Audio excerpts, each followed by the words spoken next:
As crises convulsivas estão entre as desordens neurológicas mais comuns na infância. Você sabe manejar uma crise convulsiva no pronto-socorro? Sabe quais as medicações mais comumente utilizadas? Dá uma conferida nessa aula que eu preparei para vocês. Muito bem. Então, vamos falar sobre o manejo da crise convulsiva no pronto-socorro pediátrico. E a primeira coisa que a gente precisa fazer é definir ou classificar essa crise convulsiva em relação à sua duração. A gente chama a crise de curta quando ela dura menos do que 5 minutos. Chama a crise de prolongada quando de 5 a 30 minutos e é considerado como um estado de mal epiléptico crises que durem mais do que 30 minutos, sendo que elas podem ser do tipo contínuas, ou seja, uma única crise sem parar, ou ainda uma crise do tipo reentrante, que é quando a criança ela tem uma crise seguida da outra, mas ela não retoma o nível de consciência entre elas, ou seja, ela não acorda, ela não volta ao seu neurológico basal. E por isso que é chamado de reentrante, como se ela estivesse reentrando nessa crise convulsiva. Se você for estudar na literatura, essa classificação ela pode variar um pouco, mas o que a gente sabe é que crises acima de 30 minutos já há lesão neuronal com possibilidade de sequelas neurológicas. E é por isso que nas crises convulsivas que duram acima de 30 minutos, então os estados de mal epilépticos, eles exigem que a gente seja um pouco mais invasivo e intensivo nessa abordagem, justamente para evitar ou minimizar ao máximo as lesões neuronais nesses pacientes. Uma crise convulsiva, ela é considerada como uma grande emergência, e é uma das emergências mais comuns na faixa etária pediátrica. E é por isso que ela deve ser conduzida, sim, em sala de emergência. E como a gente gosta do mnemônico, se a criança te comove, então move-te.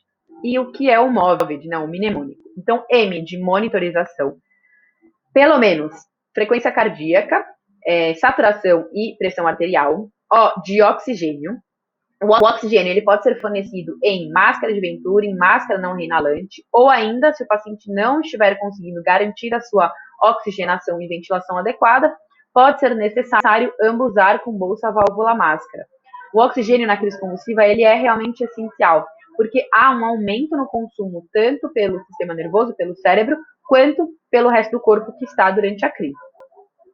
Além disso, o acesso venoso periférico é necessário, os exames que podem ser direcionados ao quadro clínico, então, uma triagem infecciosa, um toxicológico, nível sérico de algum anticonvulsivante, algum distúrbio eletrolítico, certo? E o destro. O destro, dentro da crise convulsiva, ele é essencial, porque ele pode ser tanto causa da crise, por hipoglicemia, quanto consequência. Então, a hipoglicemia, ela pode ser a causa dessa crise convulsiva, ou ela pode ainda ser desencadeada pela crise, ou seja, o consumo de oxigênio e o consumo de glicose aumentados pelo corpo durante a crise convulsiva podem propiciar uma hipoglicemia que deve ser prontamente corrigida. Além disso, a temperatura é um sinal vital essencial nas crises convulsivas na faixa etária pediátrica. Por quê? 2 motivos. O primeiro, a crise convulsiva febril é a crise mais comum da infância, principalmente naquela faixa etária típica, né, entre 6 meses até os 5 ou 6 anos. Então, a crise convulsiva ela pode ser secundária a essa crise febril. Mas crianças que já sejam epilépticas, elas podem, por exemplo, diminuir o seu limiar convulsivo durante um quadro infeccioso, um quadro febril.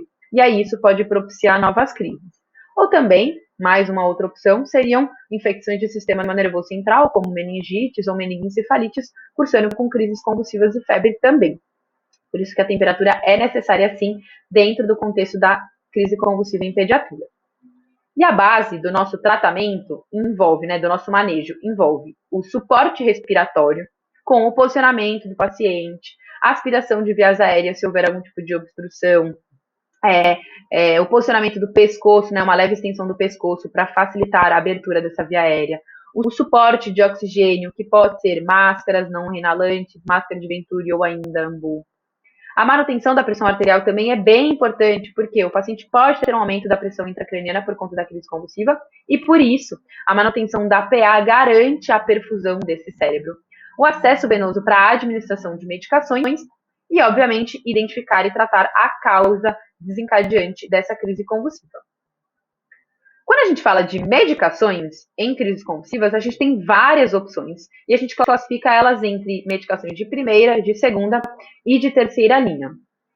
O que eu queria lembrar para vocês é que a grande maioria das crises convulsivas são do tipo curtas e por isso elas não vão precisar de medicação. Porque se elas são curtas, elas duram menos do que 5 minutos. Então, ou a criança chega no pronto-socorro já sem a crise, só contando a história de crise, ou quando você vê a crise acontecendo, até você, às vezes, pegar a medicação, preparar a seringa e aplicar, às vezes essa crise já se encerrou sozinha. Inclusive, acima de 5 minutos, né, crises que demoram mais do que 5 minutos para resolver, a chance de elas se resolverem espontaneamente é muito baixa. E aí é por isso que a gente começa a pensar em medicar esses pacientes acima de 5 minutos. Tudo bem? Então, vamos falar um pouco aí sobre as medicações mais utilizadas. Eu queria lembrar também só mais uma coisa, é que conforme a gente vai progredindo na linha de medicação, ou seja, da primeira para a terceira, vai diminuindo o nível de evidência dessas medicações, porque, obviamente, vai diminuindo o número de crianças que precisam chegar até as outras linhas de medicação. Então, a primeira linha de medicações que a gente usa na crise convulsiva são os benzodiazepínicos. Os mais comuns, diazepam, que pode ser feito endovenoso ou via retal, e também o midazolam, que pode ser feito endovenoso, intramuscular, intranasal, e ainda existiria uma possibilidade de fazer via oral, mas que durante uma crise convulsiva não é muito factível.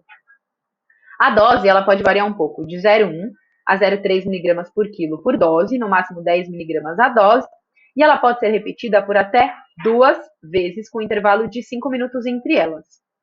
Mas a gente chama de via alternativa aquela via que não é endovenosa, ou seja, se você fizer intramuscular, intranasal, via retal ou até via oral, essa medicação ela pode ser feita uma única vez, sendo que a segunda dose de benzodiazepínico, se for necessária, deve ser feita via endovenosa. Então, a via alternativa, que é a não endovenosa, pode ser feita uma única vez. E aí a gente passa para as medicações de segunda linha. Quando que eu vou usar medicações de segunda linha? Quando não resolveu com 2 doses de benzodiazepínico, ou seja, com 2 doses da primeira linha, ou ainda crianças em estado de mal epiléptico. Por quê? A gente vai sim fazer as drogas de primeira linha na tentativa de cortar a crise convulsiva com o benzodiazepínico, mas o benzodiazepínico ele vai ter uma ação aí mais curta de alguns minutos até algumas horas, e quando passar o seu efeito, o paciente pode voltar a convulsionar. E é por isso que a gente acaba fazendo as medicações de segunda linha para garantir que o paciente não vai mais convulsionar. E as 2 medicações mais comuns são a fenitoína, que é o famoso idantal, ou ainda o fenobarbital. A dose dos dois é bem parecida, de 15 a 20 mg por quilo por dose, e a gente precisa respeitar a velocidade de infusão de 1 mg por quilo por minuto. Porque a fenitoína pode dar uma toxicidade aí miocárdica, enquanto o fenobarbital pode dar uma toxicidade neurológica, ou seja, um rebaixamento do nível de consciência. Eu deixei aí embaixo para lembrar vocês de que a gente também tem as opções de ácido valproico e levetiracetam como drogas de segunda linha. Porém, não são disponíveis na maior parte dos serviços no Brasil e por isso eles acabam ganhando um papel aí um pouco secundário, mas também são opções sim. Entre fenitoína e fenobarbital, tanto faz, é mais comum de se utilizar a fenitoína, mas, por exemplo, pensa comigo numa situação em que o paciente já é um convulsivo, já é um epiléptico, e ele faz uso de fenobarbital, porém, ele está em desmame de medicação. E aí ele está reduzindo a dose gradativamente até que ele volta a convulsionar. Provavelmente o desmame do fenobarbital foi um dos causadores para essa crise convulsiva. Então seria interessante você atacar, ou seja, você fazer uma nova dose de fenobarbital para garantir o nível sérico e cortar o paciente dessa crise convulsiva. Então cada caso pode ser individualizado. E aí alguns vão me perguntar, putz, mas eu fiz midazolam intramuscular e eu não tenho acesso, como que eu vou fazer fenitoína no fenobarbital? Pois bem, estado de mal epiléptico é uma das indicações de intraóssea. Então, lembra que eu falei que a partir de 30 minutos de crise convulsiva eu já tenho lesão neuronal, eu já tenho possibilidades de sequelas neurológicas? Então, sim, eu preciso ser um pouco mais invasivo, eu preciso ser um pouco mais intensivo nas minhas medidas terapêuticas, nas terapias medicamentosas, para cortar o paciente dessa crise convulsiva. E é por isso que a intraóssea está muito bem indicada no caso de estados de mal epiléptico. E por fim, a gente chega nas medicações de terceira linha, lembra que vai perdendo muito o nível de evidência em relação a elas, porque poucas crianças acabam precisando. E a gente tem as opções de midazolam, tiopental ou ainda propofol endovenosos e contínuos.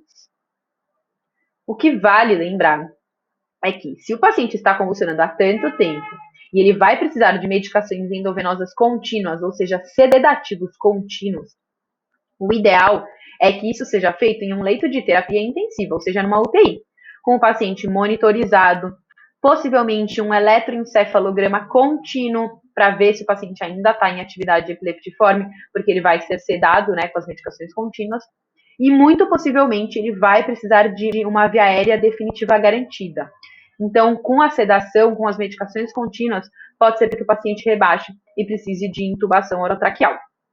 Tudo bem? Então, vamos aí recapitular tudo o que a gente falou.